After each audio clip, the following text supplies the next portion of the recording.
Okay, so you worked your way up into leadership in the Mongols. I have some show notes in front of me. I'm curious. Mongols have made national level media for some criminal activities. I'm just curious if you can give us some backstory into some of these instances. So in 2018, the Mongols were convicted of racketeering and conspiracy after a judge determined the group was a criminal organization whose members had beaten and killed rivals in trafficking drugs. It was an effort by the U.S. government to seize the gang's trademarked insignia. That's interesting.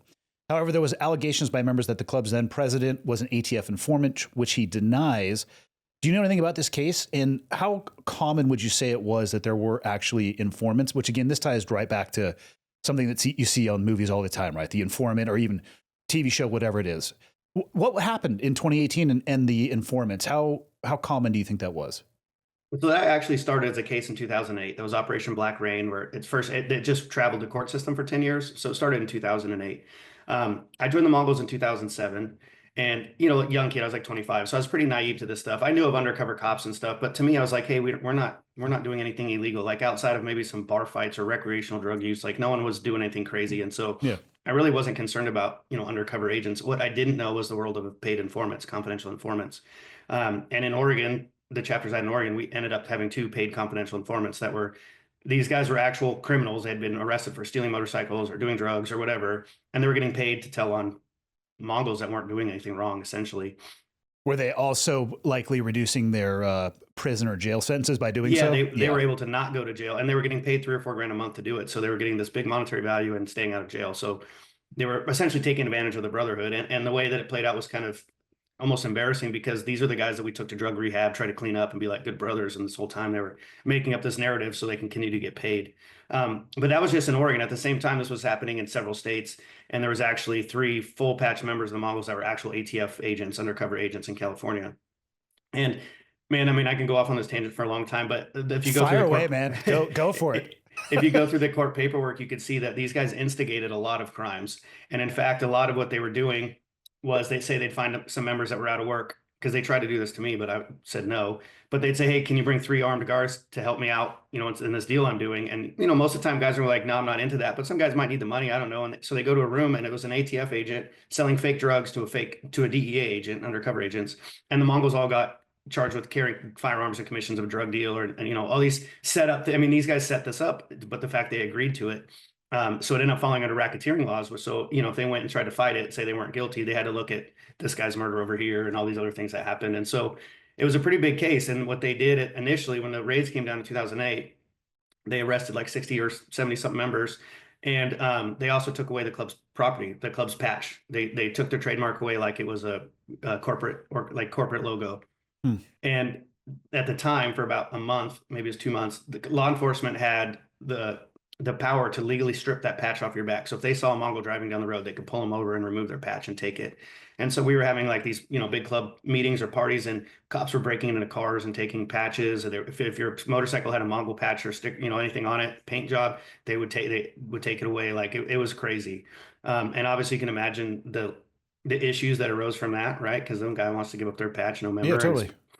And then it went all the way up to, I think, the Ninth Circuit, and they decided that that wasn't constitutional and they couldn't do that. And so there were several court cases over that 10 years, and that was the final ruling, is that they did consider the Mongols a criminal organization due to some actions that some bad apples did in the early 2000s. But they weren't able to take the registered trademark. So it ended up kind of being a win for the Mongols, in the fact that they fought off that trademark law, because obviously they could have taken that and started using it against every club in the country. Would you say, if the Mongols had 3 or 4 patched members that were undercover ATF agents, is it safe to say that this probably exists in all the different motorcycle organizations? Yeah, it absolutely did at some time anyways, for sure. I think after that Black Rain one of the things that came out in court, since it was such a 10-year long battle, is how much money it cost the ATF to have 3 or 4 full-time undercover agents, and the outcome. Because, I think 30 something people ended up getting convicted, which still, somewhat big, but for the amount of money spent and time spent and all that, I think nowadays it's the paid informants. They don't have to have the same type of backup and cover teams and the money spent. So I think every club definitely has paid informants in it, for sure. Paid informants, that's not going to go anywhere. I mean, that's how is from the U.S. military, different vernacular, but that's how we gather intelligence locally as well. full-time undercover agent, that has got to be exhausting. Like you said, not only from an economic perspective, I can't even imagine trying to live a false life, especially if you have a family on the outside of that as well. I mean, it's a hard pass. Yeah, a lot of these guys, you see them on YouTube and stuff, and they talk about it. And it's what's crazy is several of them are the same guys that infiltrated different clubs. So they kind of live this life. And there's one, Billy Queen did the first one in the Mongols in the '90s, and he wrote a book called Under Alone. And just to show the brotherhood of the Mongols, he was so conflicted by the end of it that he wanted to leave the ATF and stay a Mongol.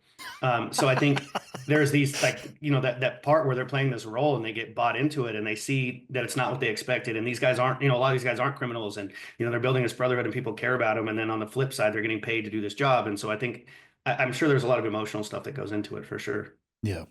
So you mentioned it previously, but I got it here in the show notes as well. You got arrested in 2008.